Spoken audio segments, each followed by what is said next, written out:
What's going on, guys? Before this video starts, I just want to say we are on the road to 500 subscribers. Currently, I believe we're at 152, so it will be a bit longer till we do reach our goal. But anyways, I just want to say thank you to everyone who's been supporting the channel so far. If you get to the end of this video or seen my other videos and you aren't subscribed yet, then consider subscribing because there will be many more like it. And without further ado, let's get into it. In the vast broken ruins of the Commonwealth, there are places that raise more questions than answers. Forgotten experiments, twisted stories, and unexplainable horrors waiting just beneath the surface. Today, we're diving into some of Fallout 4's most strangest and creepiest locations. Let's get into it. Number 1. Swans Pond. Right in the heart of Boston Common, just steps from the Freedom Trail, lies Swans Pond. A seemingly peaceful spot until you step a little bit closer to the water. What emerges is Swan, a grotesque super mutant behemoth with a swan boat wrapped around his body, like twisted armor. But Swan wasn't always a monster. His name was Edgar Swan, a prisoner used in the Institute experiments called Project Swan. He was pumped full of FEV and subjected to psychological torture, all in the name of science. Eventually, he broke. Physically, mentally, and biologically. His transformation was so severe, he was dumped in the pond, left to rot and mutate in isolation. What's left is a tragic reminder of the horrors of unchecked experimentation. Next up, Salem Witchcraft Museum. Now, I've actually been there in real life, which is pretty cool, and to be there in the game is also really neat. Head northeast of Boston and you'll find the eerie ruins of Salem. Yes, that Salem. The Witchcraft Museum stands like a haunted house frozen in time. But when you approach, something's off. Doing a little bit more looking around, you'll find gunner corpses scattered around and torn apart. And you'll even find a holotape that tells the story. Freeze. Lee got the recorder working. So this the sort of detail you had in mind when you signed up for the Gunners? Hauling luggage from Linwoods for some robot butler? What was his name? Wellerton? Wellingham? Not now, Private. Where's Connors? He's not at his post. Oh, sorry, sir. The lieutenant said he found some tracks. Wanted to check them out. Private Martin. Tracks? What track? What the hell is that? Oh my... Connors! Where's the rest of him? Jesus. Found us. Sergeant Lee, grab the case. Do not let that thing out of your sight. Everyone inside the museum, now! Now that we've listened to the holotape, we know the Gunners were carrying something of value. And we know that some sort of monster or creature was chasing them. But what they got was something far worse. If you haven't guessed already, yeah, it was a Deathclaw. And the Deathclaw had made the museum its hunting ground. The contrast between superstition and science is chilling. In a building dedicated to myths and paranoia, a real monster was hiding all along. After you find the Gunners and listen to the holotape and you step inside, you'll hear the roars before you really see it. And when you do, you'll understand why no one made it out alive. Okay, well now you're probably asking the question, what were the Gunners carrying that was such of high value?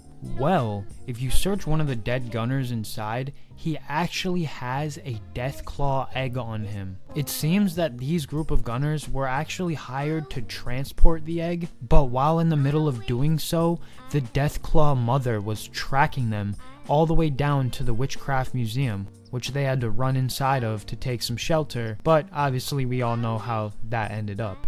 Next up, ArcJet Engine Transport Truck. Out on the roads of the Wasteland, you might stumble across the mysterious truck, seemingly ordinary, just a regular truck on the road that was driving when the bombs blew up, until you read the logo, ArcJet Systems. Inside the trailer, a massive experimental engine just sitting in the open. But here's the kicker, it's the same engine used in the ArcJet building during the Brotherhood of Steel's mission with Paladin Danse. You know, the one that nearly vaporizes you. Why was this thing being transported? Where was it headed? Why was it left in the middle of nowhere? There's no context, no logs, no explanation, just a deadly piece of pre-war tech baking in the sun like it's never mattered. Fallout loves environmental storytelling, and this one tells a tale of corporate panic, secrecy, and abandoned progress. The only thing that you can really do with this truck is access the terminal and blow it up, but still pretty cool, and leaves the question of what was the story behind it. Next up,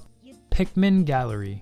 On the surface, the art gallery is just another exhibit tucked into the ruins of Charlestown, but the moment you enter, you realize something's very wrong, which is honestly pretty usual in Fallout. The second you walk up to this place, you see a dead raider on the ground, and then when I entered in, I just saw a bunch of raiders waiting. I tried to listen to what they were talking about, but they eventually just attacked me. In the room on your left, you'll find a dead raider with a holotape, which you can listen to. Seth, it's me. I found out what happened to the scouts who went missing up near the old art gallery. They're dead, Seth. I'm looking at a goddamn painting of Cal's body. Oh, God. What the hell did I do to him?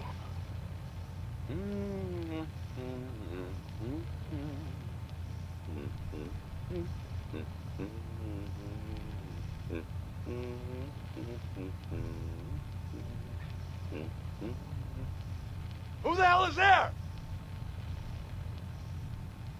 Admiring my collection. I'm afraid it's not complete yet. Soon, though. Stay away from me, you psycho! Yes, just like that. Hold that expression on your face. It seems this guy was one of the first raiders to find all of this, and obviously he had the same fate as everyone else. But as you go through, you'll hear them talk and try to find Pickman. When you arrive at the ending of the tunnel system, you'll see two raiders holding Pickman at gunpoint. I chose to step in and kill the raiders first because Pickman will actually talk to you if you do this. He gave me a key that said that his gratitude is behind a certain painting. I don't know where that painting is. I have yet to find it, so if you guys know where that painting is, let me know in the comments. But I eventually just killed him after that too, because he is a serial killer and he can't be on the loose. This guy's pretty much like the Fallout Dexter. Have you been to the Pickman Art Gallery? And if so, what did you do with Pickman? Coming up next is Car-henge.